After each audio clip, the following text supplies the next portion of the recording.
Yo, what's happening, people? And welcome back to the Tiki Taka podcast, where you're going to hear hot takes, unbiased opinions, and hopefully have a couple laughs along the way. Yes. And if you're watching, please subscribe. It's nice and easy. Just one click of the button. Turn on the notification bell so you know when we upload. And this week, there's a lot to talk about because a lot has happened. And at the risk of sounding like a GCSE English teacher, for today's episode, we actually have a theme. And the theme is justice. Right? Because Arsenal went to Molineux on Saturday. Yeah. And before we get into anything that happened in the game, there's been a whole load of crap come out from the PGMOL and other people coming out with statements and stories and all of this rubbish. Yeah. But for those who don't know, Miles Lewis Kelly got sent off. His red card has, in the last hour or two, now been overturned. But that's not even the justice that I'm talking about. Arsenal picking up 3 points when the only way I can put this is that the institution is against us. It was against us. Right? That's the justice that I'm talking about. The Arsenal have gone out there and picked up 3 points because, and we'll get into this in more detail, yeah, but if Arsenal hadn't won that game, title race over. Yeah, Liverpool guaranteed. just won at Ipswich, 8 points with the game in hand. And everybody's looking at this refereeing decision that's just maybe not cost Arsenal the title because there's other games and whatever, but this is the week where it's done. It's now. done. I think, man, obviously, first things first, if you're watching, you definitely know about this is why you're here. Yeah. It's definitely why you're here to hear our opinions on this. So we'd like to think. I think you're right. Justice was served. The reason we can even sort of somewhat amicably talk about this topic is because it's not going to be amicable. Well, not from me at least. like quote unquote cool heads. Yeah. Not smash the sets. Not you know what I'm saying. The only reason we can do that is because we've won. Yeah. But I said to you on Saturday, though, you were still pissed. Even if we hadn't won that game, like I'm still just as furious, even though we've won the game. No, I agree that there is a huge level of anger, but man, I don't even know if I would have been able to pod if that's how we lost the title. Like if that is how, and we've come on here many times and said how Arsenal haven't been good enough in games and how refereeing decisions have influenced games, but there's still been half an hour, or whatever it is left on the clock for Arsenal to do something, and we've not done that, and we've always tried to focus on that. But if for the third season running at Molineux or whatever it was, that we would be down to 10. Those decisions we've had at Molineux, from the David Luiz red card to the Martinelli double booking. I could not have been able to do 3 out of 4 seasons in a row at Molineux. We're down to 10 men in the first half because of X reason. Yeah. And I would have blown my top. But I think one of the more interesting things, and I know we're going to get into the decision and Michael Oliver and VAR and all of this kind of stuff, but what have you made of what I feel is if almost consensus support about this like how wrong this decision is or how bad this decision is? Because I often feel as if we've been on here, this pod, as I say many times this season, and referees have played a massive part into the result of an Arsenal football game. And it's like we're almost fighting uphill to prove that not even that I fully believe there's an agenda versus Arsenal by the refs or all of this kind of stuff, but I just feel as if we're fighting uphill to prove that point. I still, on that Saliba one versus Bournemouth, not even the one versus Bournemouth, I'm still like, I can't believe they sent the ref to the screen to overturn that one as a clear and definite red. He's made a mistake. I still can't believe that of like, the refs and the VAR and all of these kind of guys have come together to say, and I know the ball is in the air and I know Rise, that is 100% Evan Nilsson's latching onto that one, and that's a clip. Yeah. Like Evan Nilsson is still 3 or 4 steps away from the halfway line. Like, to preface all of this, because there's a serious conversation to have here. Since the start of the podcast, we have both avoided talking about VAR and referees as much as possible, because when we decided that we wanted to do this podcast, it most definitely was not because we wanted to talk about referees. Even I remember last season we tried to avoid the Luis Diaz offside. Yeah, which I'm going to bring up. Right? And the only time I really remember us talking about it last year was the Joe Linton one. Yeah. And even the Joe Linton one, we sat here and we said, cool, they don't think the ball's gone out of play, the shape of the ball, all of that bollocks that they served up.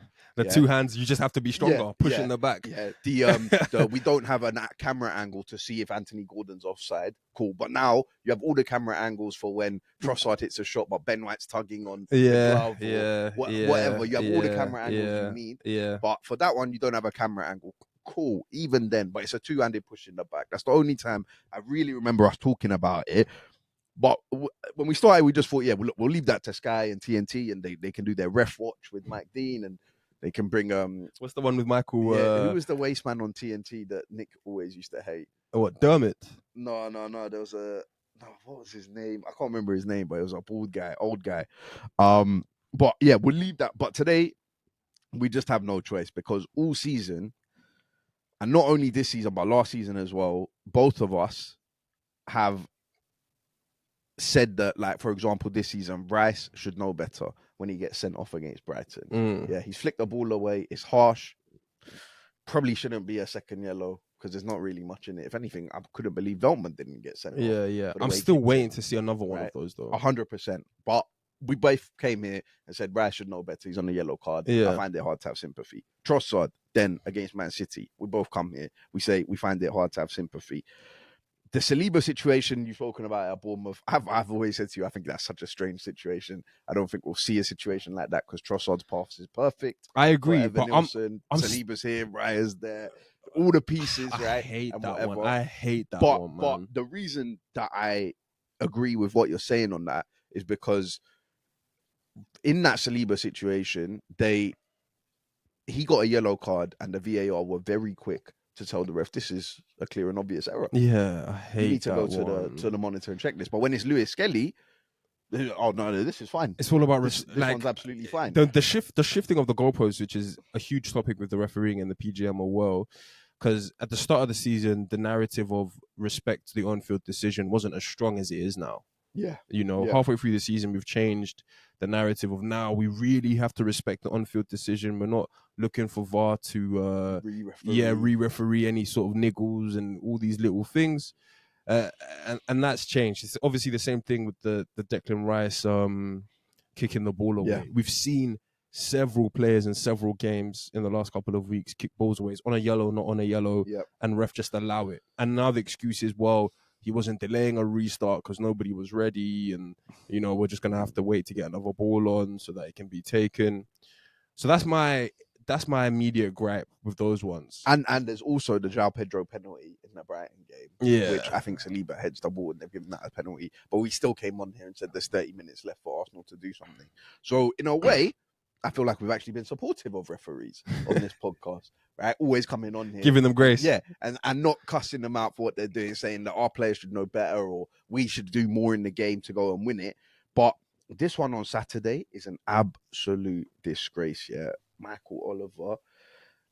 I have serious words for Michael Oliver. Right? Yeah, go on. Because you said that, like, obviously in no world is that a straight red card, right? And everyone's talking about VAR is the problem, yeah. There's a bunch of morons running VAR who've never played the game, right? And I know that. But I'm going to come for Michael Oliver because Michael Oliver is absolutely desperate to make the game about himself, right? And you said you're not really on the conspiracy thing and whatever, yeah. And I said I've never been there. But after Saturday, you're starting to think. I was like, I don't know about this. So let me read a couple of these things out. Go on. So guys want to talk about it. Now I'm not saying I believe this. Yeah. This is just what's happened. So whatever you want to say about conspiracy, I'm just going to give you guys some facts and you can make of it what you want. Right. Last year, Arsenal played Man City at the Emirates. Mateo Kovacic makes 2 tackles, one on Odegaard and one on Declan Rice, and doesn't get a second yellow. You all remember that. That's a bad one. We've spoken about it. Referee that day, Michael Oliver. And the excuse that day comes out afterwards and says he didn't want to ruin the game. Yeah. Right? So we'll go straight from that one to when we played Man City earlier on this season. Right? We go to the Etihad. Obviously, we draw 2-2. Michael Oliver, again the referee, couldn't wait to get the second yellow card out for Trossard. I have no excuse. I have to do this. He's left me no choice. So when it's Mateo Kovacic, at Emirates, and those are 2, he's hit Declan Rice on the ankle, he's scraped down Odegaard's Achilles. I can't ruin the game. But now when the decision can go against Arsenal, and it's Trossard there, and it's not about, oh, this is Arsenal, Man City, this is a massive fixture. Yeah. This is just, oh, yeah, I have to send him off there. All right, cool.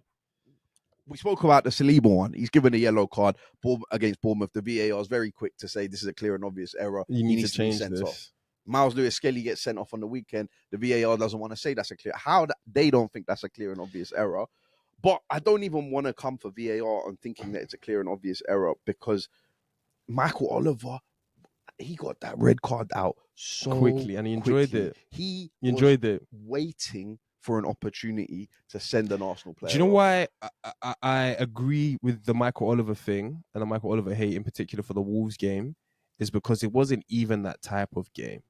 It wasn't even a nitty-gritty game where challenges are flying in left, right, and center, and a ref has to get control of this quickly because there's a lot of needle in this game, and if the ref doesn't get on top of things, things are going to get out of hand.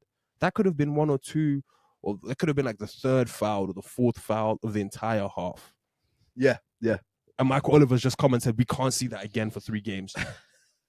Even the way Lewis-Skelly makes a tackle, he just walks off. Oh, yeah, take the yellow card. Wolves players jumping around Michael Oliver, telling him this is a red card. That's why I agree with your point of Michael Oliver often goes into games, maybe unconsciously, to give him some grace again, even though we shouldn't, especially Arsenal games, with the bias of I need to make this about myself. I need to make a big call. But I only really see Michael Oliver doing that for Arsenal games. No, look, and that's why I say it's unacceptable. And then I think they've come out to try and say he might not referee Arsenal games for the rest of the season. But that's why, too right. That's why I agree with the point. Is like whether it's unconscious or fully conscious, there is a trend, a clear factual trend of Michael Oliver making huge games about himself. Yeah. And the PGMOL having to come out and make statements about why they've made certain decisions after Michael Oliver has reffed an Arsenal game. That wasn't the type of game with needle in it where Michael Oliver needs to make a stamp on it. We don't need to come out of Arsenal Wolves away with Michael Oliver talk. Well, and right, the when Trossard got sent off earlier in the season, he got those 2 yellow cards, I think, in the space of like maybe less than 10 minutes, right? I remember those Mateo Kovacic challenges. Yeah. But back to back. Exactly. On like 2 phases of play straight after each other. Right? And Michael Oliver's quickly, no foul. And you asked me about everybody coming out, rival fans, yeah? Yeah. Guys are coming out saying it's the worst decision they've ever seen. Michael Richards, Alan Shearer, like I said, even rival fans. The only one I've seen worse than that is Luis Diaz, which you mentioned last year against Tottenham. But that, because we came on here and said if that was my team, I'd be absolutely livid, I don't know how Liverpool fans took that on the chin. That was the only loss at the time. Yeah. But that's just a mechanical error, yeah. The VAR guys haven't drawn the lines, they haven't looked, they haven't done whatever because they're a bunch of morons, like I already said. Yeah. This is a decision that's been made and executed by Michael Oliver, because not only does he want to make it about himself as he's done, but he's absolutely desperate to send an Arsenal, and it's just a common occurrence. Yeah. Like Michael Oliver, it's not like VAR has forgotten to draw the lines, which is just, I can't believe I'm even saying that. Yeah, right? That that's their job. That's literally their job. Yeah, right. They haven't looked at who's playing Luis Diaz on side or any of that, or to communicate, whatever. It's a mechanical error. Cool. Michael Oliver's on the pitch. Yeah, if Michael Oliver just gives Lewis-Skelly a yellow card like he should, we're not denying it's a yellow. It's not a yellow card. Yeah, it's a yellow card. It's a yellow card for sure. It's as yellow as it gets. Yeah. Guys are saying orange, but I'm not even sure it's orange. It's yellow. It's just very yellow. Yeah. You give him the yellow card, the VAR don't even have to. They can sit back and have their coffee. They can do whatever they want, whatever they're already doing. That's the best referee in the country. He's seen that, he's spotted that, and yellow he's judged card, that. I have nothing to do. He's judged that accordingly. Half time in 5 minutes, we're all good. But Michael Oliver's decided, let's give the VAR something to do here. I'll pull out the red card and we'll see what happens. So, even though I think the Luis Diaz decision is worse, because obviously that's just a goal, and just ruled it out for no good reason. Okay. This comes back to my point of like, this seems to be targeted now. I agree that the Michael Oliver Arsenal thing, there's something there. Whether other fans want to agree with it or not, I don't fully agree that there's like a PGMOL versus Arsenal conspiracy, but I can fully get on board with there is an unconscious bias that Michael Oliver might have towards Arsenal, where he is eager and trigger happy to ruin an Arsenal fan's day. As you've mentioned, the Trossard stuff, as you guys have probably seen online about Michael Oliver giving Arsenal players 7 reds, Yeah. City players 0 reds, other guys 1, Liverpool 1, 2, 1, 2, and 1, he's refereed 2. more Arsenal games than either of those teams. So I don't understand how, and Arsenal, I don't even think that we have that reputation of being a nasty team.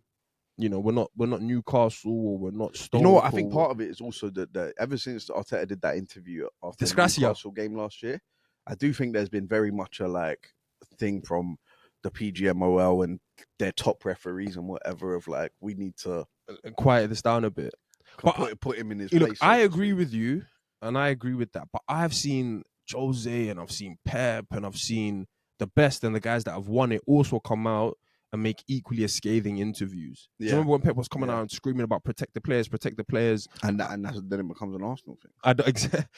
Arsene Wenger. Yeah. When I die, tell me where the referees are, and I'll go somewhere else.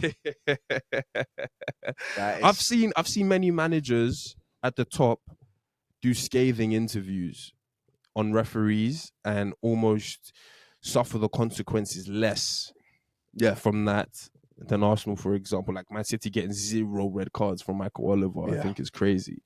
Yeah. But I actually don't think Michael Oliver is the biggest issue in this particular situation. And I agree with everything that you're saying. Michael Oliver was quick to get the red out. Michael Oliver enjoyed getting the red out. It's 36 or 37, whenever it is in the first half. Michael Oliver's just said, I want to change this game. 80 yards from goal. Michael Oliver's just said, I want to change this game indefinitely. Yeah, I want to make a big call, rash decision because I think I'm the best and it's all about me and it's against all this kind of stuff. I have an opportunity. I agree with all of that. But my bigger issue is with VAR for the simple fact that VAR is meant to be the checks and balances in the game. We've had over the years refs who are not even Michael Oliver make big calls and get them wrong. Yeah. That's what they've done. They've made big calls here at the moment. Maybe from the certain angle that Michael Oliver saw, he saw Lewis Skelly stamp on Doherty's Achilles and drag his heels all the way down his Achilles and if it was a one-off, scissor him. We can make, but how many times have we given Michael Oliver? I agree with that. But I'm just saying, in this specific circumstance, maybe in the heat of the moment, a player ran across him, and that's all that Michael Oliver saw was a crunching tackle off the Achilles and crash all the way down, career ender, and he has to send him off. Yeah, but that's what VAR is here for. Yeah. VAR is here to make sure that Michael Oliver doesn't overstep his power, doesn't abuse his legislation, all of this kind of stuff. And I think the whole narrative that Darren England and a couple of the other VAR guys don't want to overrule the ref or don't want to be seen to be contradicting the ref. And I think it's the same for the Diaz issue. And this is one of my bigger issues with VAR. My biggest issue with VAR is VAR. We saw this a couple years ago with VAR. Like the bigger conspiracy for me with VAR is just algorithm, or VAR is just a program to elicit more content for the Premier League. Yeah. Like a marketing thing. Like VAR is meant to be a checks and balances thing for the big decisions. We can re-referee them. You can have different angles and views, like in tennis, like in rugby, all these other games. Yeah, you know how many times in the NFL and the NBA do we have to go to the screens and who did that come off last and all this kind of stuff. Make a big decision, make sure it's right. But if VAR just becomes a validation tool for Michael Oliver or Darren England or any of these other managers, where it's like they get to make a call and we're not even really ever gonna disagree with the call. We're just gonna validate the call and become a program that is like referees that are under so much scrutiny, but 4 other referees have looked at it and have all agreed that there's one referee on the pitch has made the right decision. Then I think that is, and that's what happened here. For me, there is Michael Oliver getting the decision wrong. I put that to his bias towards Arsenal. Yeah. And him he should never referee Arsenal games again, all the above. I agree. But the VAR to not send him to the screen, Darren England and the rest of those lackeys to look at that from several angles and agree with Michael Oliver that this is serious foul play, that you must have called this right the first time, that you haven't made a clear and obvious error. We've just seen the whole decision being turned around in an hour, 2 hours. So I don't know who the referee, I don't know who it was, but the Saliba one, they told him, yo, come check this. So Saliba's been given a yellow card in that Bournemouth game. They told him, come and have a look. And it's the same thing with the DS thing. That's when they released the audio. It was kind of nuts. It's like they've made a mistake in the VAR room. They thought that the on-field referee has said onside. Yeah. And they've agreed. Yeah. And they've realized that they've made a mistake, but then they're too afraid to speak up again. Yeah, and say something. And say, hey, by the way, don't restart this game. This is actually a goal. Yeah. And that's my biggest issue with VAR. If referees are too afraid to overrank other referees, and this is just all going to be a thing where it's like Howard Webb and like the top two dons can control the whole VAR system downwards because people are afraid to speak up and people are afraid to say that's not a foul, that's not a red card. The so-called best referee in the country to the screen to go and check his decision. Yo, if Michael Oliver is sent to the screen and doubles down and says, yeah, that's 100% a red card, there's nothing. I don't say anything about VAR. It's all on Michael Oliver. I'm here to cuss Michael Oliver out. But I agree, right, with the overarching point, that in any normal situation, this would be a VAR problem. Yeah, because like you say, but the history. If you want to make the case, which I'm definitely not making a case because Michael Oliver's an absolute mug. He's an absolute dickhead. Yeah, that should never referee an Arsenal game again. But if you want to make the case that he's seen what he's seen with Lewis Skelly, rake down, clamp, scissor, all the way down. Lewis Skelly's pulled out a knife, stabbed him in the back. 100%. That's what VAR is there for. Yeah, fix it. And when after he done that, even watching the game, and I have less faith than most people in VAR. Yeah, I still thought VAR is going to overturn this. They have to. Yeah. That's in no universe that's a red card. But if this had been a first offence, from Michael Oliver, cool. VAR shagged you. Darren England shagged you. I'm coming on here. I'm talking about Darren England. Yeah. But the reason I talk about it's not the first time. It's not the fourth time. Yeah, is Michael Oliver. Like I say, if Michael Oliver pulls out the yellow card, VAR can also check to see if it's a red card. Yeah. The Saliba thing. Yeah. The ref given. I think it might have been Chris Kavanagh, whoever gives Saliba a yellow card, right? And VAR's told him, well, you might want to check this. It could be a red. Yeah. Right? Michael Oliver, cool. You can give Lewis Skelly the yellow card, which I think 99% of referees in the world would give. Yeah. And then VAR can check it and decide. And even if the VAR then think, but he's gone in high and whatever, and they send Michael Oliver to the screen, and then Michael Oliver has another look, and whatever it is, But Michael Oliver has decided, bro, within seconds, how quickly, Who was it? We were listening to someone, and they were saying, "Oh, Michael Oliver, he's not got much time, and he's got all the time he wants. He's the fucking referee. He can take as much time as he wants to make the decision." How many times do we see referees take time when there's a penalty? Yeah, they watch it, think on it, they look, then they point to the spot. Or whatever they do, red cards, yellow cards. Bro, I was watching the Arsenal bench cam, and like obviously it's Arsenal bias, but like watching everybody's body reaction to when the foul took place. Everybody was like, everybody's just getting back into their positions. Arsenal players are getting back into their positions. Wolverhampton guys are getting back into their... Arteta's turned around to say something to the bench. It's not one of those things where anybody is on edge at any point thought, which way is this going to go? Yeah. At any point, did anybody think, which way is this going to go? This could just cost us the game. Yeah, exactly. It wasn't one of those challenges where it's like, I hope the ref doesn't bring out a red here. As well. Even there were Arsenal fans at the stadium. They said they spoke to Wolves fans afterwards. Wolves fans were like, I can't believe he got sent. Wolves players were saying that. Wolves were players. So that's why I agree. Look, the Michael Oliver thing. Like how quickly he goes to his pocket to pull that red card out. I also hear the stuff of like, has he potentially just pulled out the wrong card? No. They have them in different pockets. Because that's my whole... Because how could he so definitively say, so quickly, so definitively So this is the question I've been asking myself all weekend. And the only thing I can think of is that maybe there is a conspiracy. I don't want to be a conspiracy Exactly. guy. You don't want to be that. I don't want to be that. Yeah. The whole time I've never been that. The only two outs... But the institution was against us on Saturday. The only two outs... There's no two ways about it. The only two outs I can give Michael Oliver, and the first one isn't even really an out because that's not what happened. Yeah. Is that Michael Oliver has, in a split second, thought that Lewis Skelly has dragged his studs over Doherty's Achilles, caught up with him and stamped him on the back of the Achilles to end his career. Yeah, that's the only really out I can give him. And then the second one, I don't know, is he blinked, he had a stroke, a feint, he picked up the card from the wrong pocket. And Yeah, even that's yeah, me clutching yeah. at Because straws. that first one, like, how many you've been on Twitter? How many Yeah, stills have yeah, you seen yeah, after Saturday of Joe yeah. Linton tackles or Ryan Christie tackles And you or see those every Caicedo tackles? week. You see those Yeah, every week. You see those every week. But I agree with you. The bigger issue I have with Michael Oliver, on the day I'm more like aggrieved with VAR, because I don't like VAR just being a validation tool. I hate it when it's Dermot, this Mitchell Dermot, whatever his yeah. name is, Dermot Gallagher. Ref watch. Yeah, I hate it when it's Dermot, because Dermot Gallagher is just a validation tool for referees. Yeah, Dermot Gallagher, yeah, apart from this decision, I've never heard him say, "Oh, the ref got it wrong," or I've never heard him say, "I would have given something else." He's always just here to validate referees. Yeah, so we already have that in Ref yeah, Watch. yeah. So why would the Premier League and the PGMOL introduce this whole VAR thing? We're going to be better. There's going to be checks and balances, and this maybe speaks to a larger issue about the refereeing standards in this country. Yeah, Yeah. why would they introduce that just to make VAR a validation tool for on-field referees to get decisions wrong?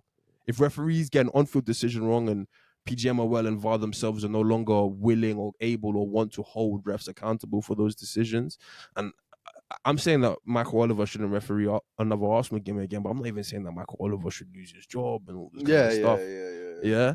But if they don't want to hold referees accountable, then get rid of VAR. And I know they won't get rid of VAR. Yeah, yeah. But we can't just trudge on into the future, letting VAR be some validation rule, and the goalpost moves Agreed. every week. The goalpost moves about what is a red and what isn't a red, and what is serious foul play and what isn't foul play.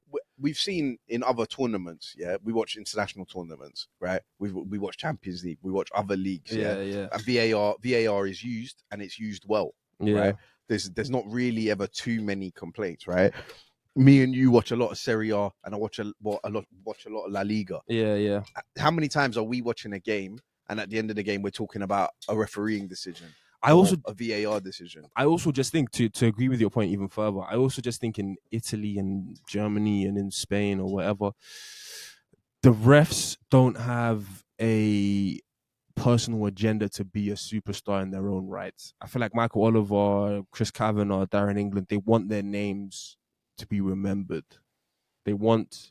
How wrong is that? Yeah, I know. I completely agree how wrong that is. But and maybe we don't know enough because we don't speak the languages or whatever it is. But I don't know in Italy if the refs are even revered or like looked at as much and as they are in the English Premier League, where But it's also like, probably because, like I said, when we watch them, we don't ever think that's a howler. yeah. How many times do we watch a Serie A game? Even the fact that we know 5, 6, or 7 English Premier League referee names is simply because the conversation is as such. It's every week in the in the media. 7. You have to know, where everybody has a sigh when Michael Oliver's refereeing their game because an egregious decision is going to be made in the sake to boost Michael Oliver's name. Yeah, 100%. And look, you've said it, I've said it. He should not be allowed to referee another Arsenal game because I've had enough of this shit now. Right? It's like he's genuinely making it difficult for me as a fan to watch my team. Right? To do your job, support your team. Exactly. Right? You're making it so difficult, right? Because of how shit you are as a referee. But look, on the game now, right? Because I want to give Arsenal a lot of credit for the way they played in that second half. We were on the front foot, pressing high and doing everything we could to score. And eventually, João Gomez gets sent off and we score almost straight away from an absolutely special goal from Ricardo Calafiori, our left back, with X Factor. Unbelievable technique. X Factor Fiori. Yeah.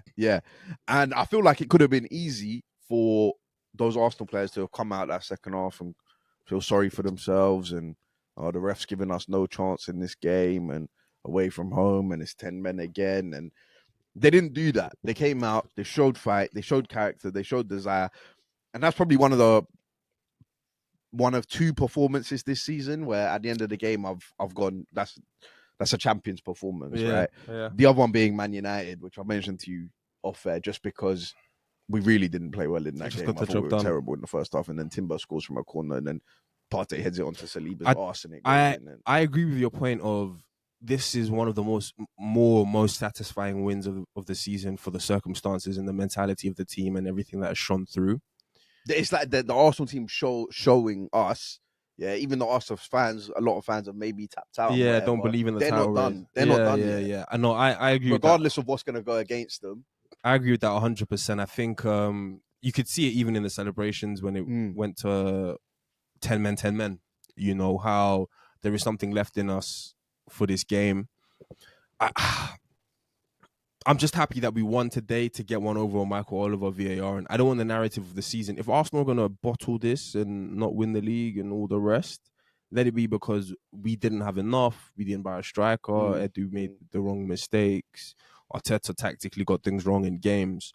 I think it would have been very tough for me to swallow that Arsenal haven't won the league this season because we've got 4 or 5 red cards and 2 or 3 of them, 4 of them are dubious 50-50s that could have gone each way. People didn't want to speak up against Michael Oliver or other referees type stuff. I feel like we've already had 2 or 3. Exactly. So for me, that is why it's such a satisfying win. And look, it's a 1-0 win away from home. Yeah, which is also feels good. With a special goal. Exactly. With a very special goal from Arteta's halftime sub. And like I don't think fans gave up on Calafiori, but like I do think fans needed another reason to believe in him.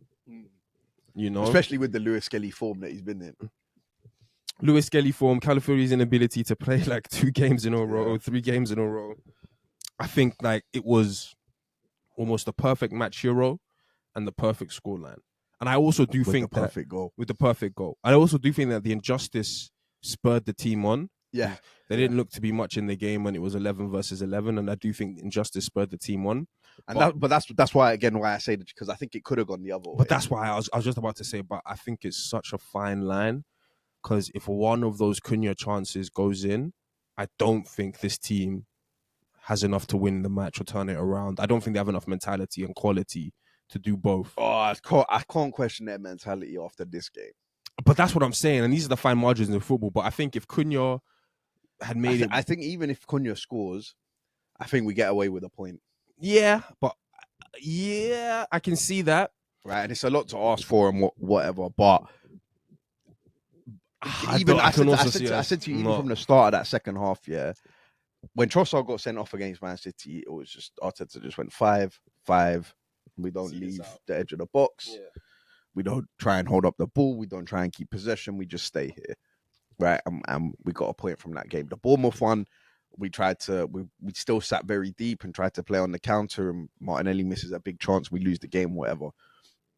That second half, it looked like it was like a Man City team of a couple of years ago when they've gone down to 10 men. They look like they've got the extra player and they're always finding the spare man, and the press is still man to man. It's still high.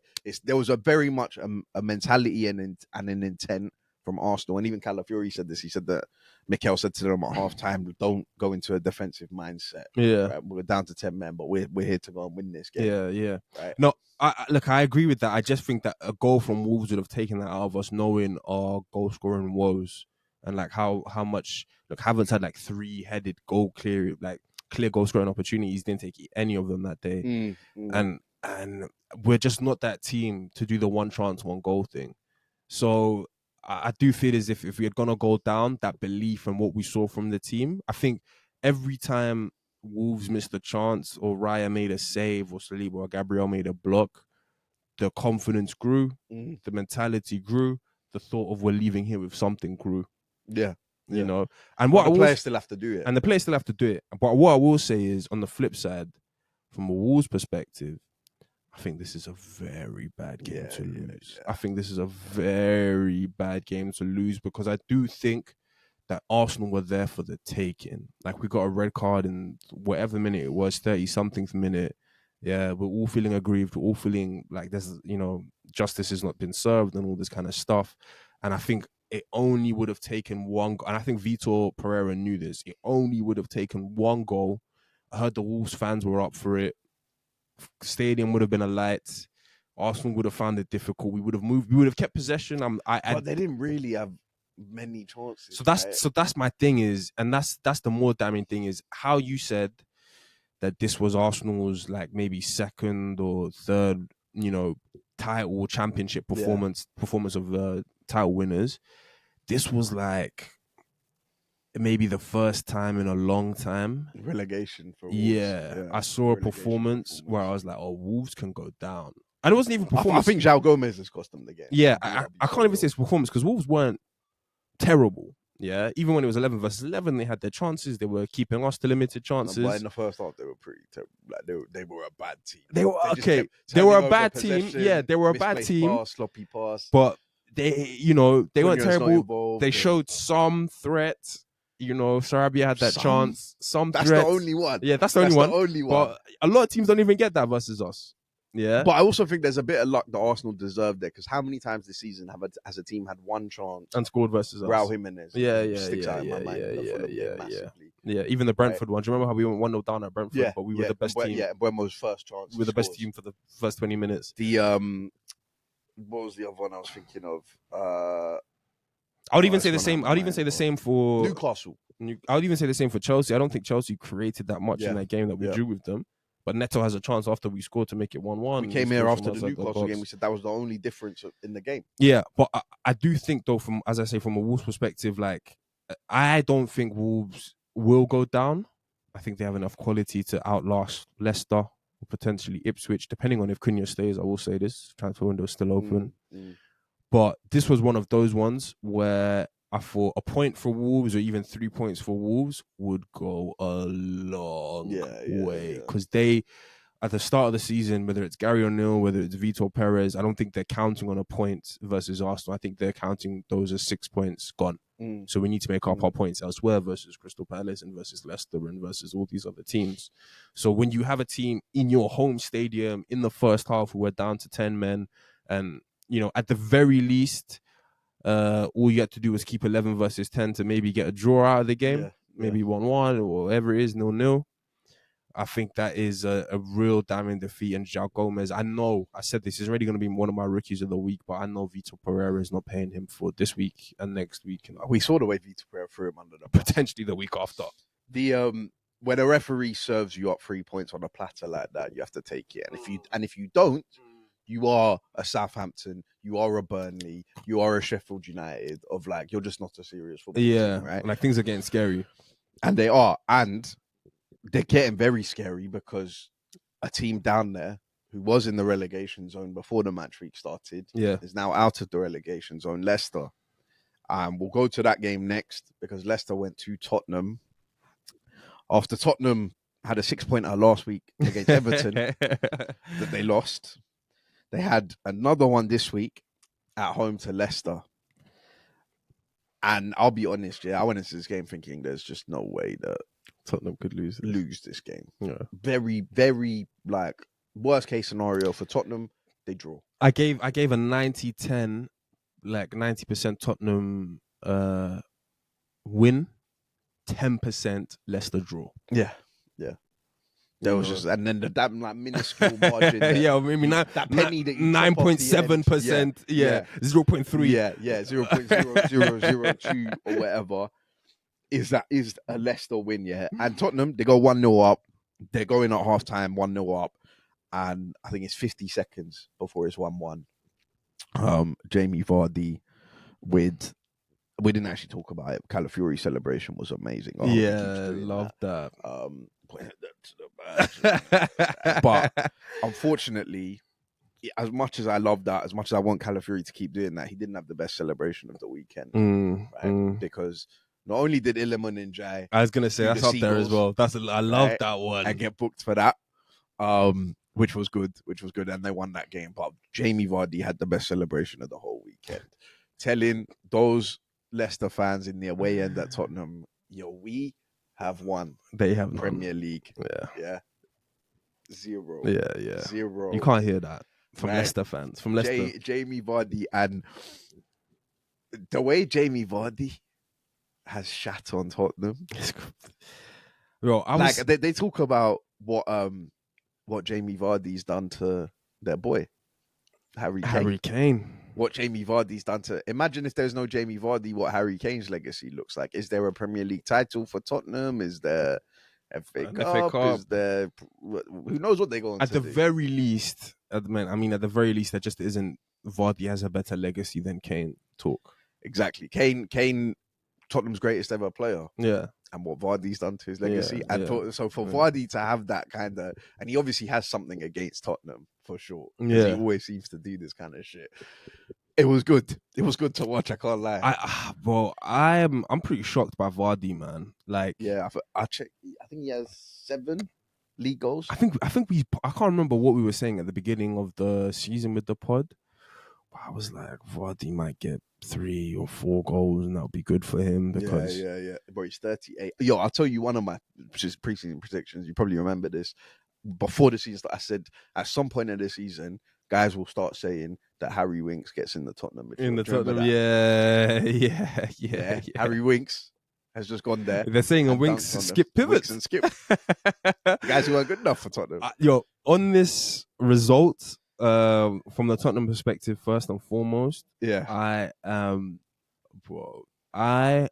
don't even know where to begin. I just think I implore every football fan to find the Tottenham fan channel and indulge. Maybe I enjoy it more as an Arsenal fan. There's a little bit of bias there and all this kind of stuff, but Chelsea fans, West Ham fans, Brentford fans. If you're a London football fan, you support a London club, Millwall. You can even enjoy it. You can eat on this one. Yeah. Well, find the Tottenham fan channel and enjoy. Every single Tottenham fan channel.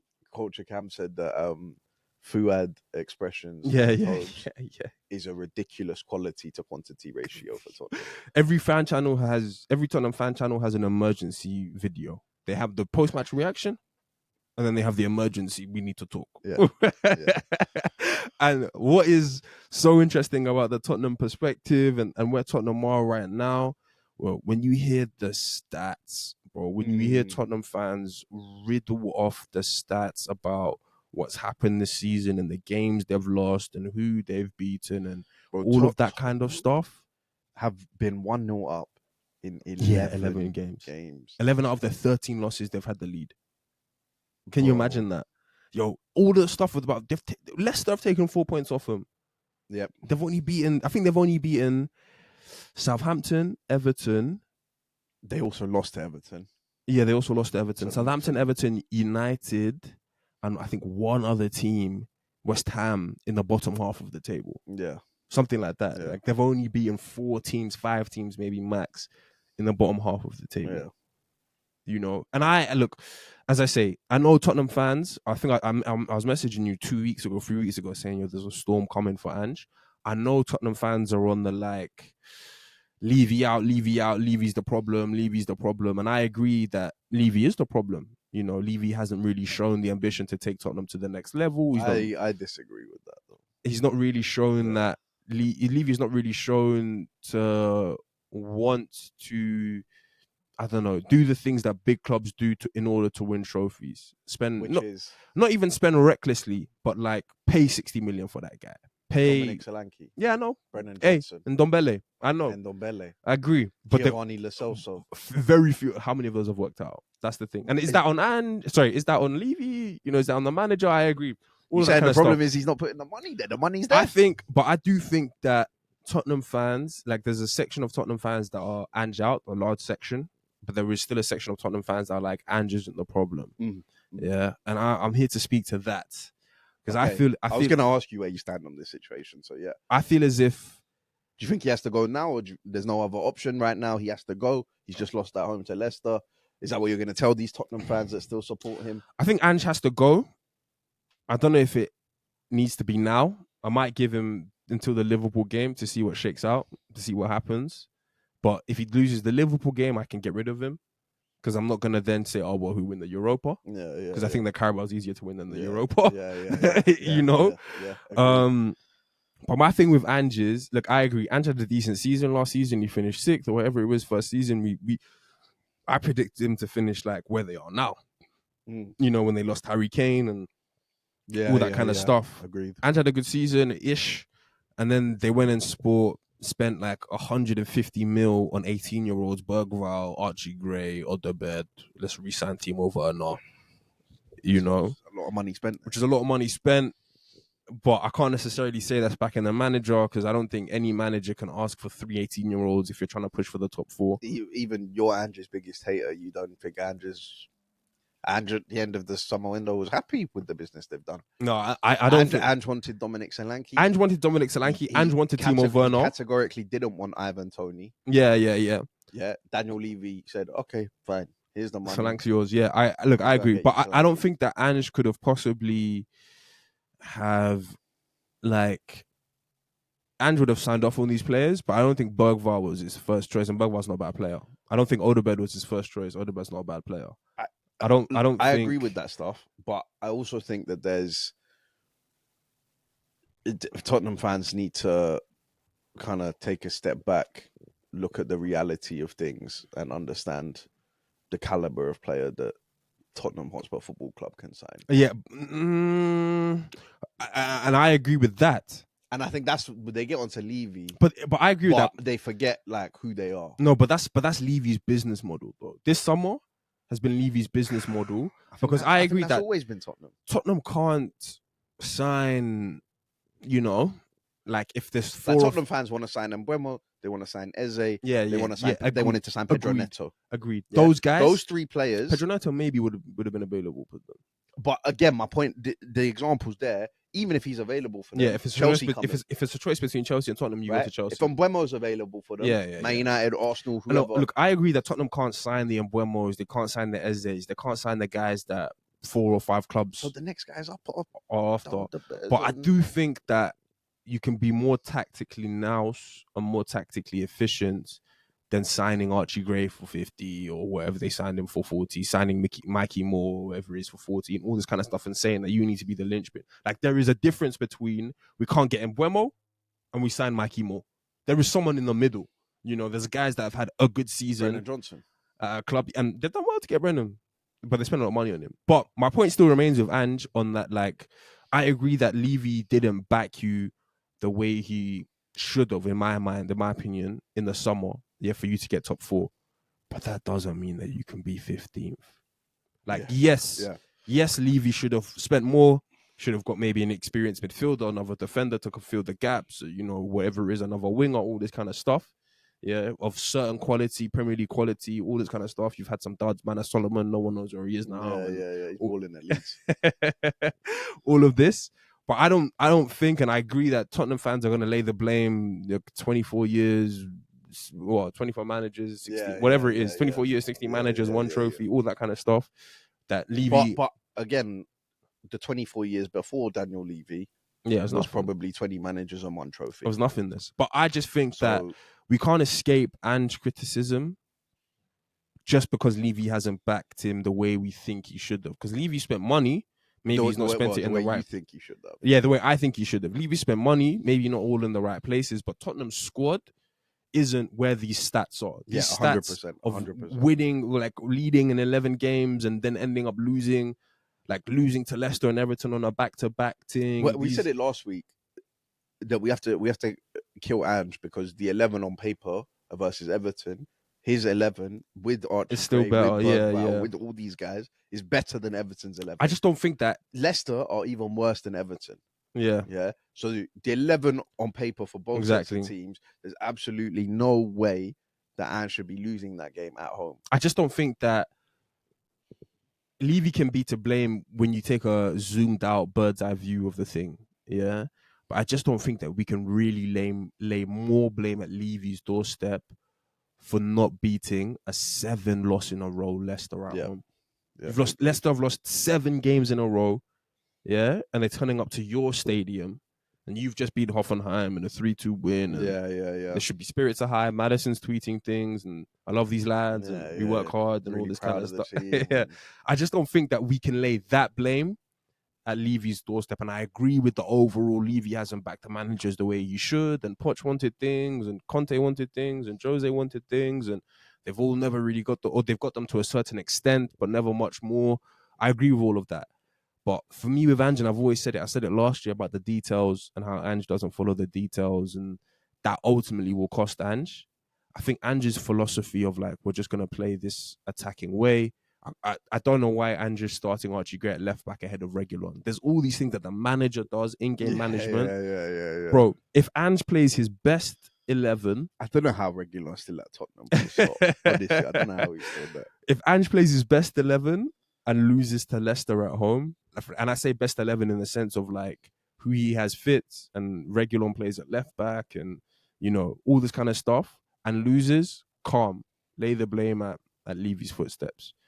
But for Ange to make the decisions that he's made, I just can't overlook that and say it's all on Levy. And if Ange had fit players, it would be calm. Because I don't believe that. I genuinely don't believe that. Yeah.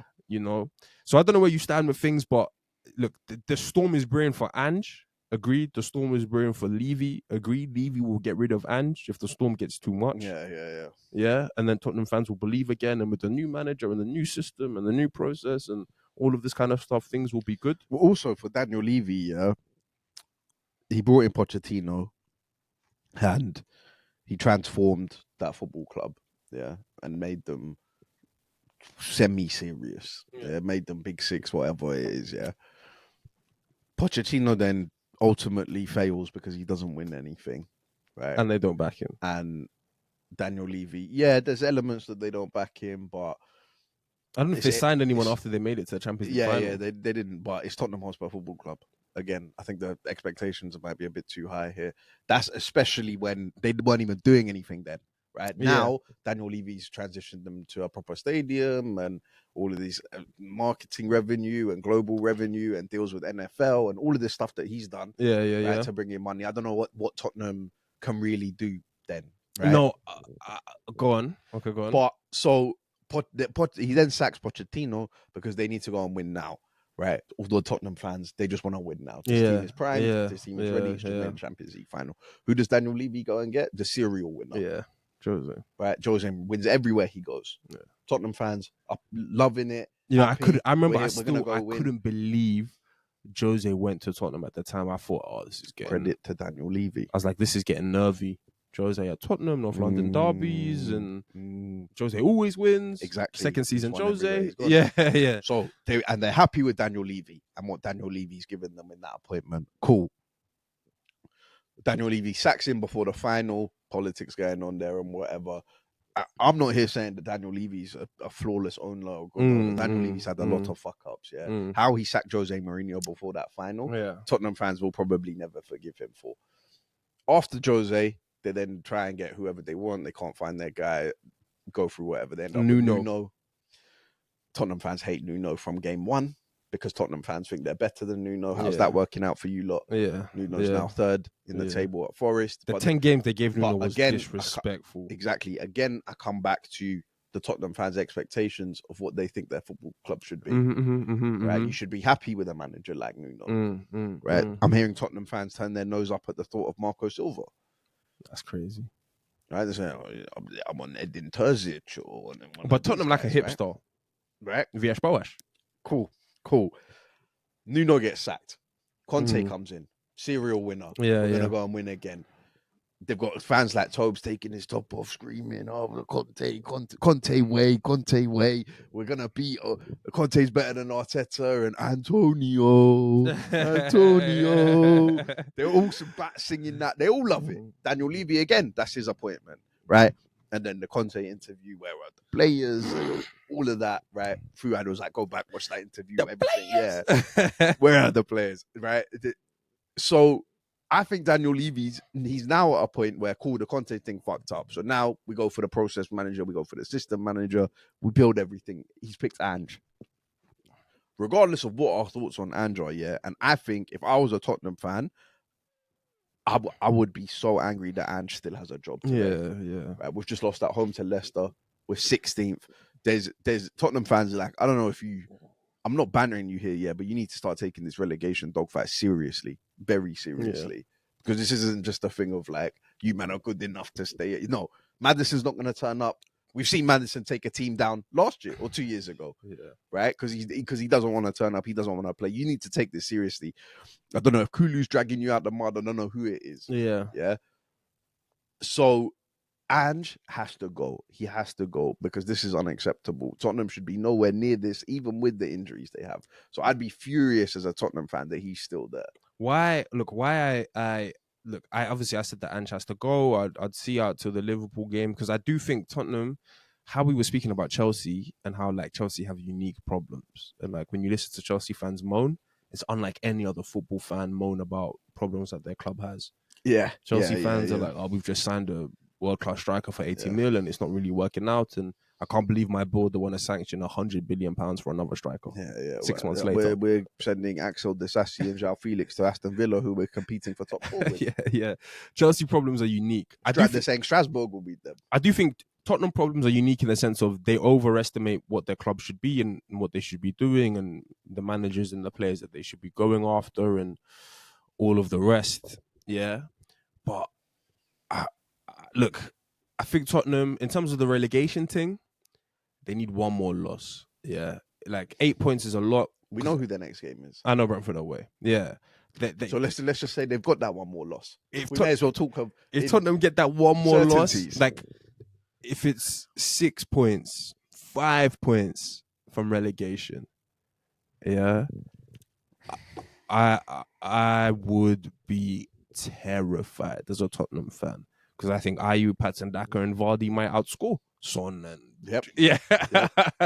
Son and Johnson, and defensively they might be better than us. In midfield, we saw the way Bentancur was getting robbed by Soumare and with Winks and Skip, and I'm telling you, bro, they need to take this seriously. No, Tottenham fans, they need to take it seriously, but I don't know. I think the Levy thing is very unique because I don't think Levy has provided them a strategy. Like he did have the win now strategy. It's like he had the win now strategy too late. They had Poch, who had a win now team, got rid of Poch, broke the team up. Dele Alli went, a couple other pieces went elsewhere. Got 2 win now managers essentially back to back, if you exclude the 3 months that Nuno had.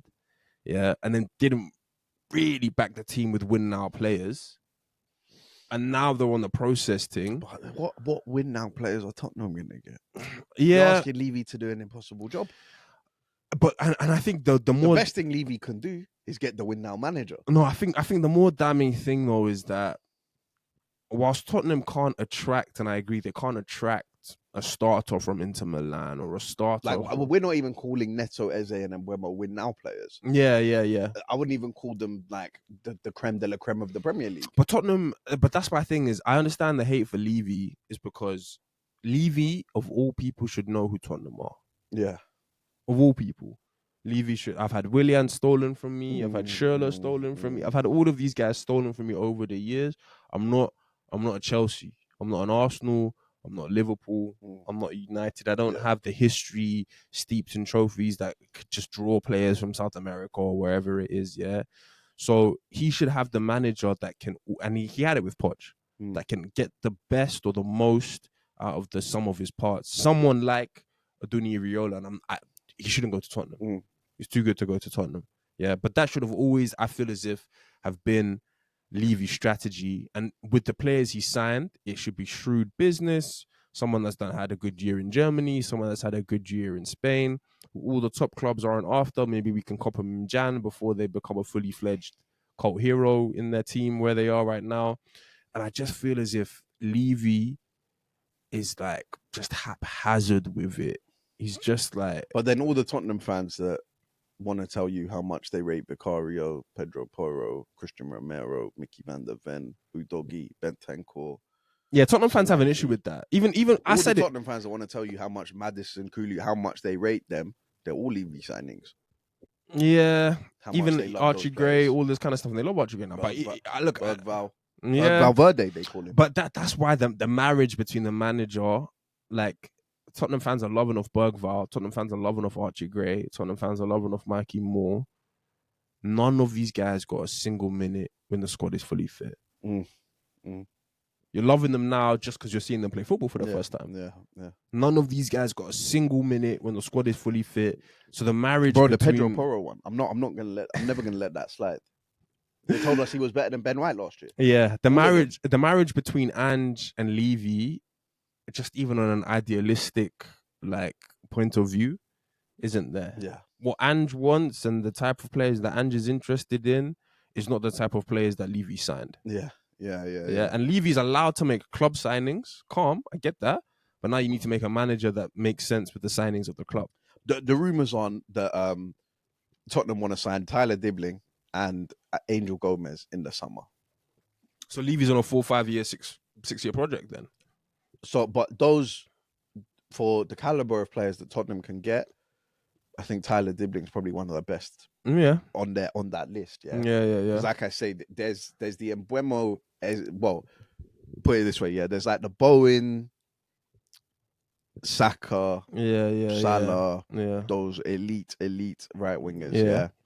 And obviously Saka and Salah maybe a bit above Bowen, but Bowen's probably closer to that than he is to this next bracket of like Embuemo, Eze, Neto, those kind of players, right? Yeah.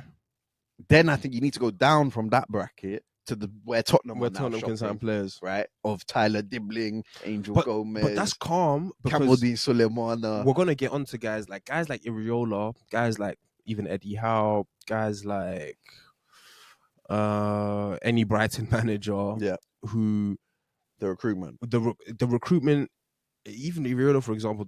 But we know because we've said Iriola's decided I need my Spanish centre back with these outballs, and I found Dean Howson, and of course there's recruiting structure and whatever.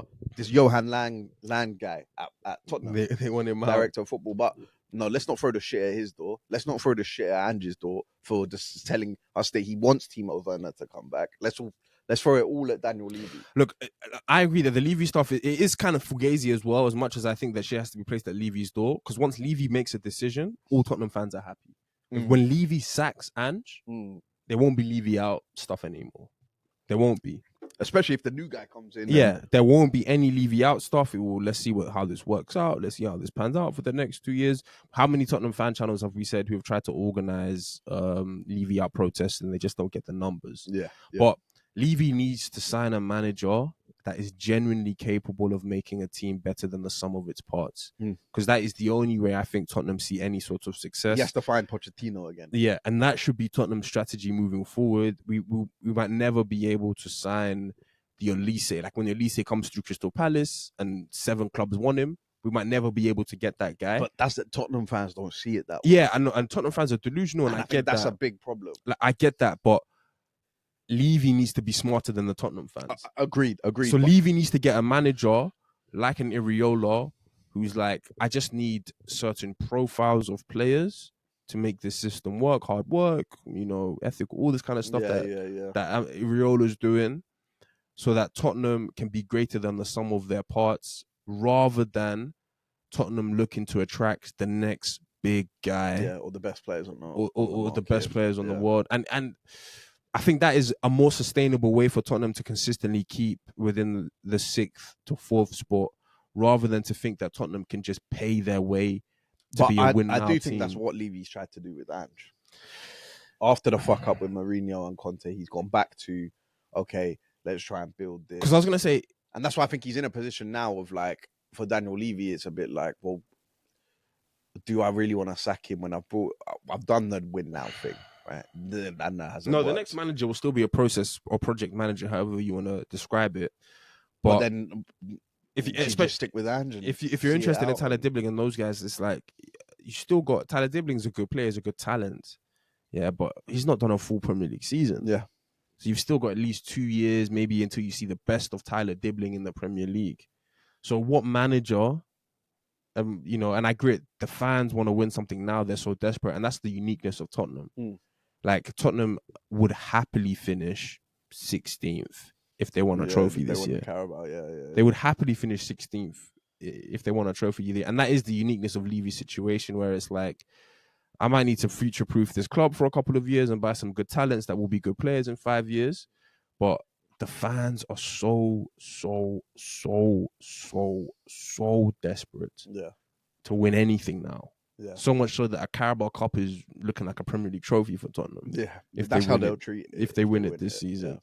Yeah. That is unique. It's very unique, because a lot of clubs like United, who are mud brothers with them in many respects, like, even if United were to win, they can't, but even if they were to win... They would rather finish top 4 than win a trophy. Or even if they won the FA Cup this season, like, it wouldn't... They would actually trade that. Yeah, it wouldn't factor into what we need to do next summer these players still have to go. They know they need to be back in the Champions League, playing Champions League football. That's as a football club, that's long term where they want to be. But look, that's enough on Tottenham and on Daniel Levy and Ange and all of that. Let us know your thoughts in the comments. If you think Ange needs to go, if you think he should stay, if you think Daniel Levy's a good owner, and where you think Tottenham will finish, man. Yeah, and how serious do Tottenham need to take this relegation fight? But after Calafiori won the 3 points for Arsenal on Saturday, I got to enjoy Man City versus Chelsea, knowing that our 3 points were in the bag. Fuck Mike Oliver again.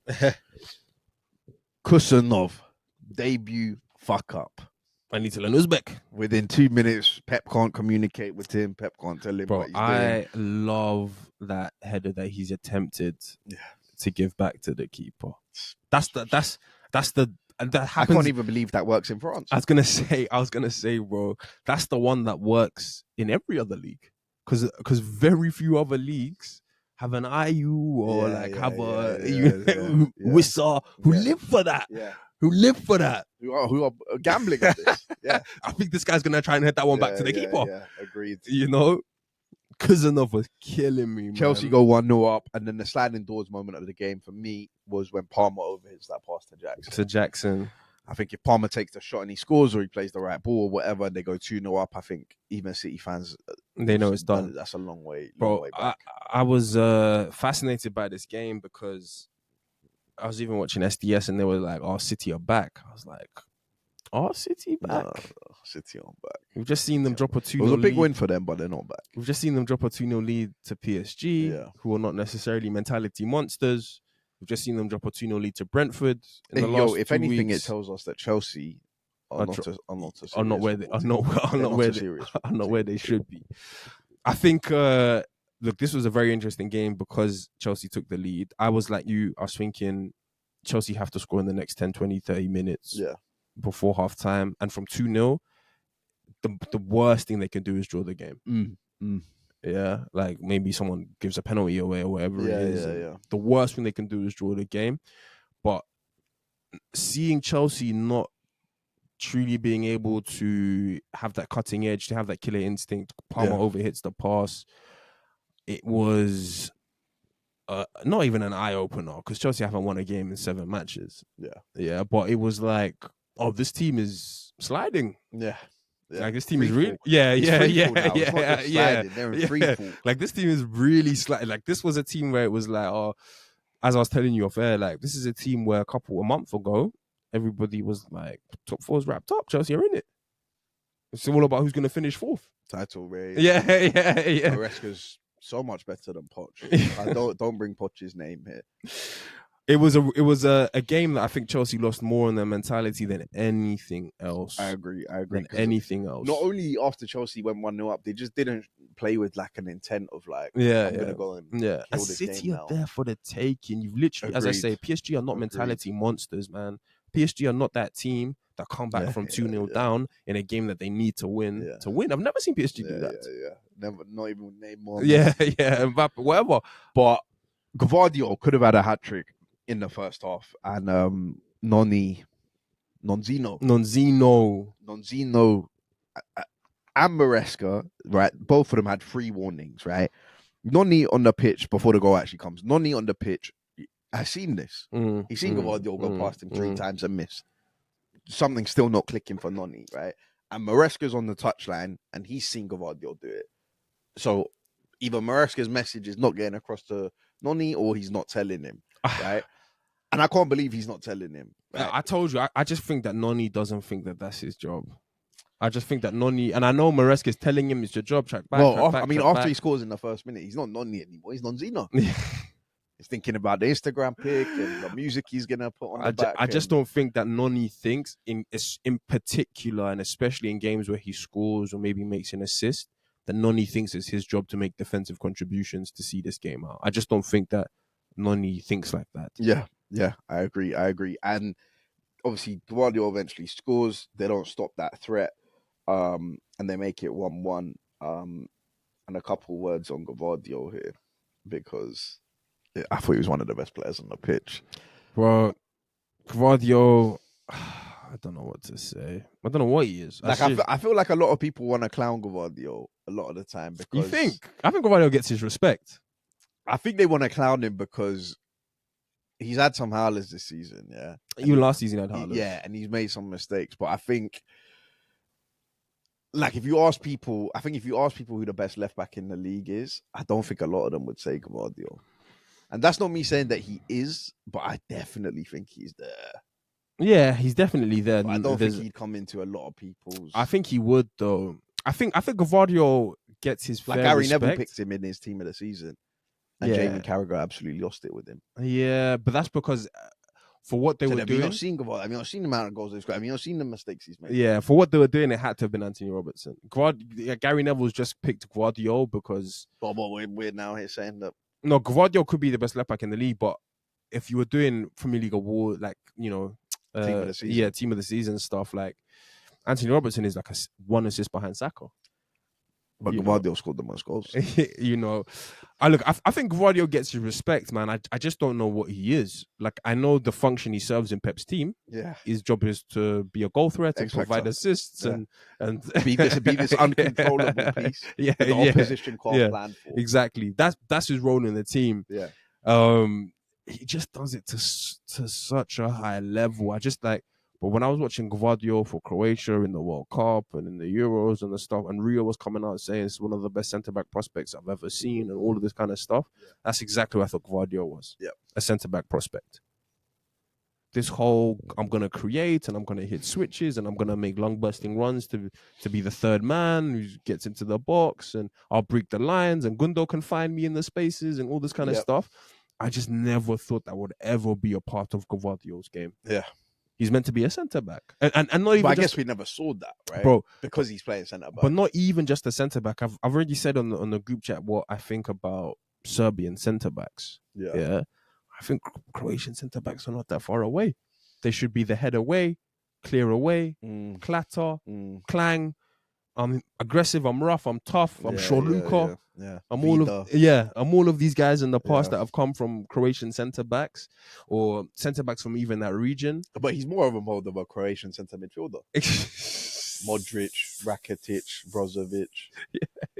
He's more that mold. Kovacic. Yeah. He's literally more that mold. Well, that's my point. Yeah. Is I thought Gvardiol was gonna come and be that guy to stand next to Diaz and head and clear away. Yeah. And every now and again, that makes Diaz redundant. Yeah, and that's Diaz's whole game. And every now and again, Gvardiol would, because of the angles, break the line. Yeah, because of left foot, Laporte. I'm just gonna do this. But the consistency of what Pep has Gvardiol doing, there's a goal scoring every time Gvardiol starts. Yeah. There is absolutely a 1xG chance for Gvardiol to score. Yeah.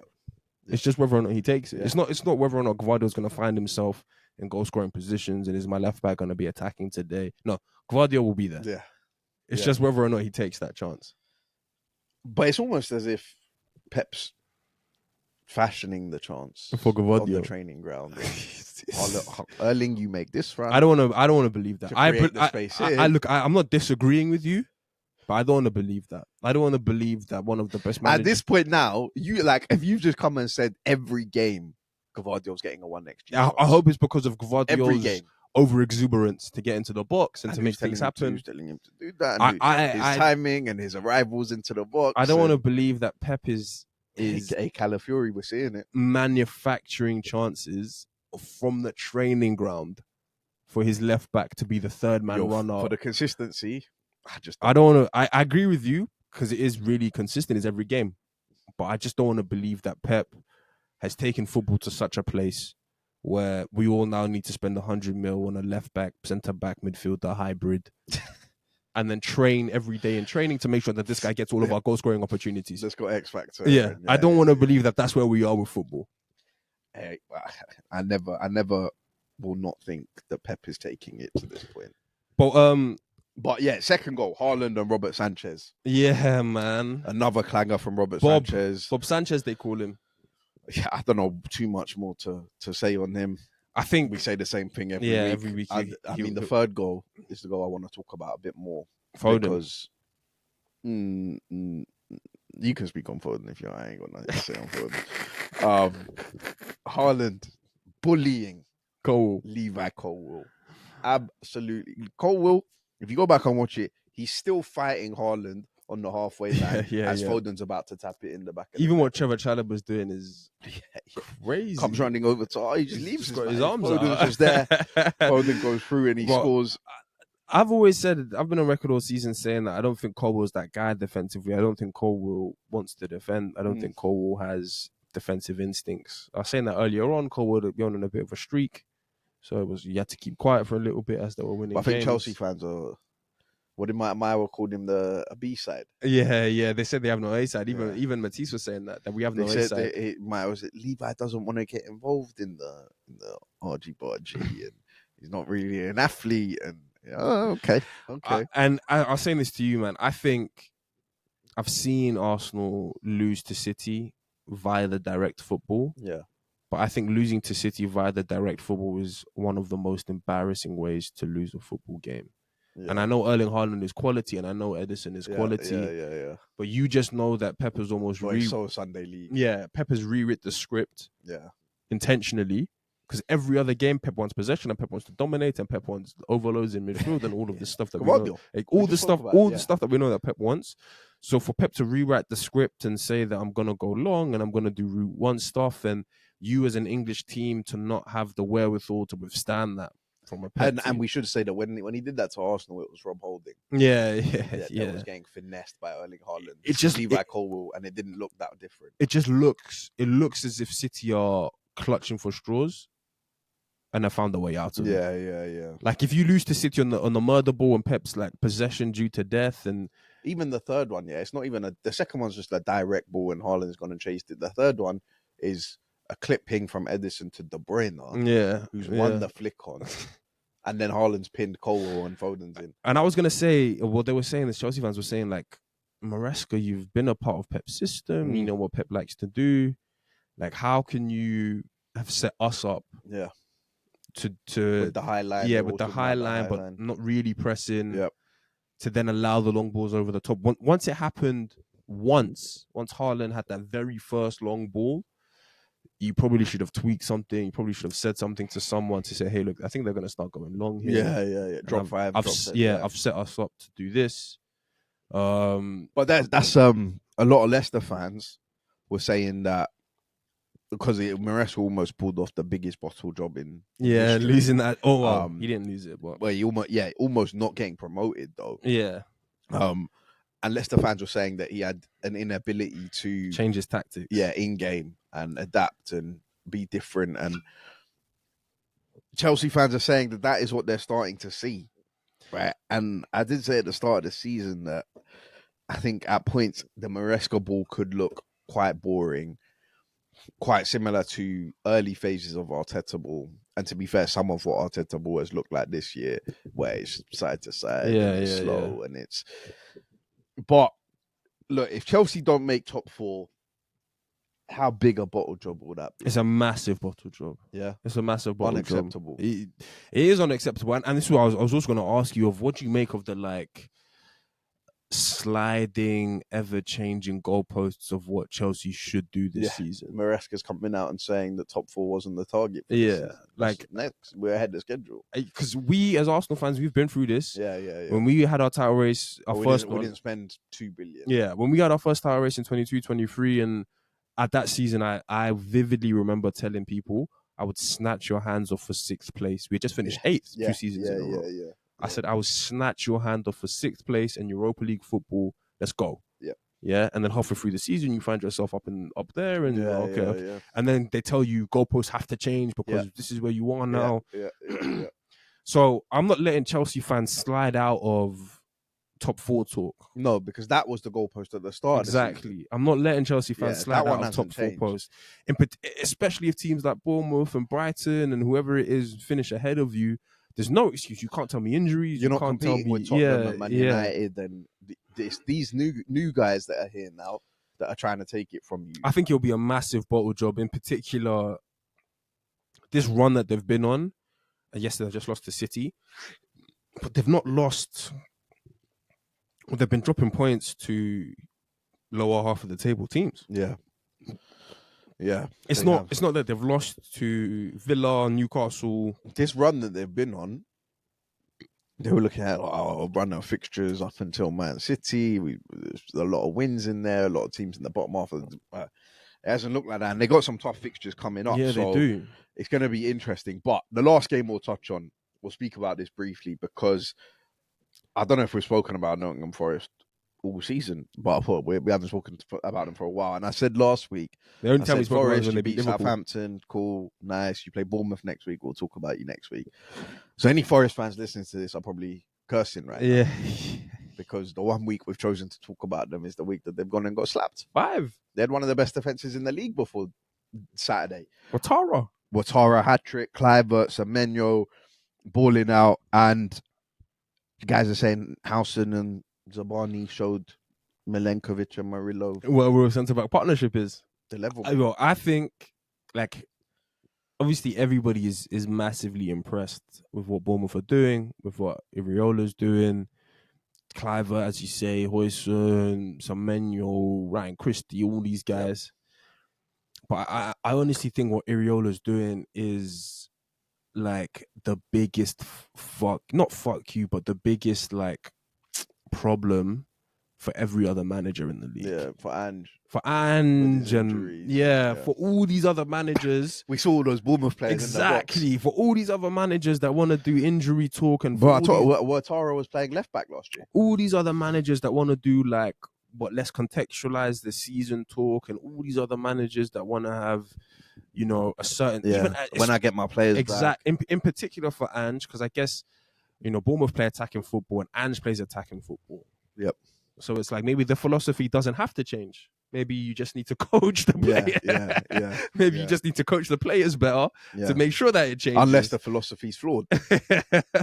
So, Iriola, guys that want to say that Iriola's the manager of the season, I'm with that, man. I was saying if Bournemouth were in 12th, Bournemouth would be having a good season. Yeah. After losing Dominic Solanke and the injuries that they've had this season, and they have a 19-year-old and Zabani as their starting centre-back partnership and all of this kind of stuff. Yeah, if Bournemouth were in 12th and 5, 6, 7, 8, 9 points ahead of relegation, I'd be saying it's good for Bournemouth. I still think at this point, and this is going to sound nuts because they've just won 5-0, but I still think at this point I'd probably give it to Nuno. If you had asked me right now, I'd probably still give it to Nuno. I can see that. But we've said all season that the Forest fall off is coming. Maybe this is the start. I do think they'll finish top half. Yeah, right. No doubt. They'll be annoyed with that. Top half, we're fine. Yeah. Last week we were level on points with you. Yeah, look, we'll see in it. We'll see. But I do think that fall off is coming. So by the end of the season, I think it probably will be Iriola. But right now, I'd probably still just give it to Nuno. Nuno, all respect to Nuno, but I think it's the still images of the results that Iriola's had against top managers, beating Pep, beating Arteta, drawing with Chelsea, you know, slot soon come. All of this stuff that Iriola's been doing with the injuries. And, bro, it's like, maybe because they're winning games, but it's like you don't hear a peep out of Iriola. Yeah. It's just back to the training field. Back to watching film. Next game. You know, last 3 games. I still remember after Bournemouth beat us, they then went and beat Man City, and then they beat Villa, I think, or they drew with Villa, something like that. And I came and saw you, and I was like, bro, I think they might just be a good team. The last 3 games have been Chelsea drew, St James's Park win, Nottingham Forest win. Yep, and they go to Liverpool next. Bro, the stuff that Bournemouth were on and the attacking, and as I said to you last week, I think we only briefly mentioned it, man. Whenever they played Newcastle, the fact that they had a goal chalked off. And I thought, okay, it's 1-0 at this point. They've had their second goal chalked off. Newcastle are going to gain confidence from this and go on and grab a leveler and potentially even a winner. Bournemouth's ability to just keep it coming. I'm just going to go again. Ryan Christie's going to play that ball. Smith is going to play that ball. Hoyson's going to play that ball. And just go again. The intensity level that they play with is high. Just go again. We don't care about if it was offside or what the ref has said or if we should be defending 5 yards deeper, because these guys are going to have momentum. I think their fitness levels, they've got to be one of the fittest teams in the league.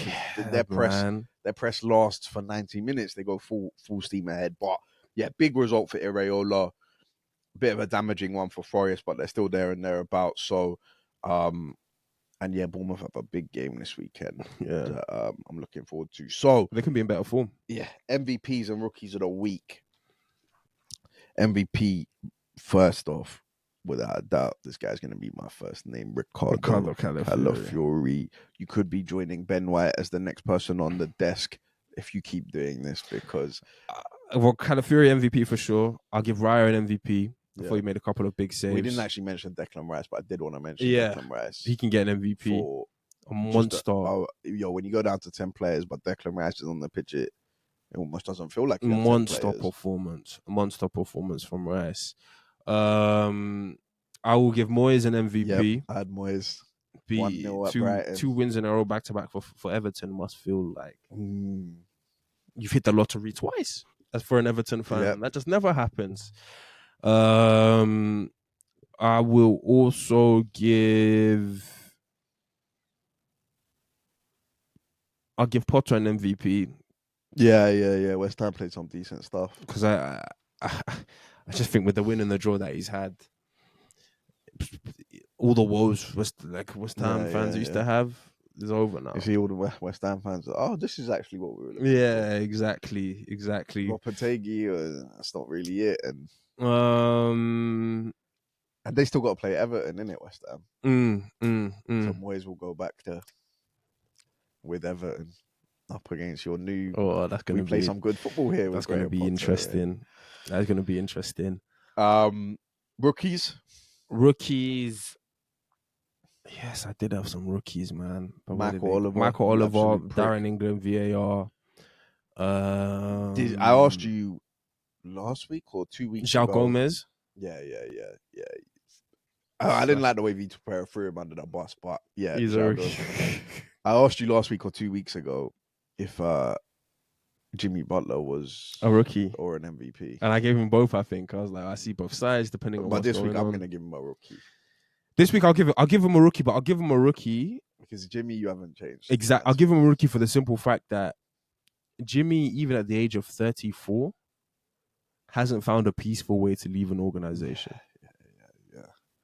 This might be worse than Minnesota. I've seen everybody leave. Even the way KD left Brooklyn, quiet. KD's just requested a trade and he's gonna go. He's already spoken to the GM. Even when Kyrie did the Boston, if you allow me, I'll stay for another. He's still kind of slipped out the door. And Jimmy has to go kicking and screaming and making a point and because Highsmith. Highsmith. Yeah, whatever. Yeah. he's gonna start. Jimmy, he literally got told, "Yo, you're not in the start. You're not starting," and he walked out of training and he went home. Just left training. I will give it to Jimmy, man. I'm not talking to you. You. And I hope you land on your feet, Jimmy. I hope they give you the trade that you deserve or the trade that you're asking for. I still have ambitions of you being an NBA champion. So you're okay with Jimmy doing the ring chasing? He's the only guy. He's the only guy I could be okay with. And the only reason I would say I'm okay with Jimmy doing the ring chasing is because I can't say he should have had a ring in Miami, but he put in so much work in Miami to even get them to the finals 2 or 3 times that he did. And to be fair, his move to Miami wasn't a ring chasing move. I will never forget. I thought his move to Miami at the time, I was like, Jimmy, why have you done this? Yeah. Why haven't you gone to Lakers? Or why haven't you gone to any of these other organizations? You've gone to be a franchise player, I get it, but in an organization that isn't up to much. This will be his first one, isn't it? And he took him to that ring chasing move. Yeah. Well, Philly, but I guess it wasn't at the time. At the time, it wasn't. True. No, but that Philly team was stacked. Yeah, it was stacked. It ended up being stacked. They should have won. Yeah, that quite bounce. That's what stopped them. That's what stopped them. Any other rookies or MVPs? There'll be a million once I'm off air. That's the worst thing. I'm trying to think. Yeah, I think. I'll give Arteta an MVP for his change as well, bringing on Calafiori to. I'll give Maresca a rookie. Sorry. Yeah. The comments around, but Caicedo's made a mistake and Jackson has made a mistake. Yeah. All right, bro. Just keep that one quiet. Your goal. You don't want to give Patrick Mahomes one? Nah, he's done his thing. Jalen Hurts, Patrick Mahomes, they can probably both get MVPs. We'll just see what happens in the Super Bowl. Yeah. Sunday. Don't lose. All right, guys. Well, thank you for listening. If you made it to the end of this episode, please subscribe, turn the notification bell on, all of that stuff. We hope you enjoyed this episode, and we'll see you next week. Peace. Peace.